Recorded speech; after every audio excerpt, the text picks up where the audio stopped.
Solicito, vereadoras e vereadores, que registrem seus votos.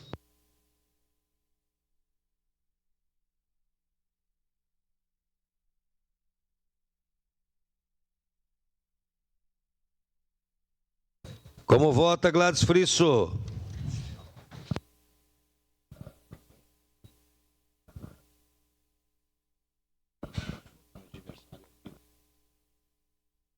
Voto sim, senhor presidente.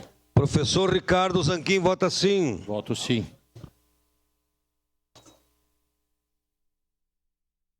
Tatiane Frisso, como vota? Estela Balardim, como vota? Voto sim, senhor presidente. Voto sim, senhor presidente. Vota sim, Estela Balardim. Tatiane Frisso vota sim. Gladys Frisso, tá me ouvindo? Indo. Eu voto sim. Obrigado, Gladys. Encerrado o registro dos votos, encerrada a votação.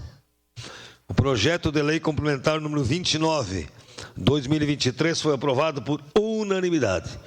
Com representação, vereadora Marisol Santos.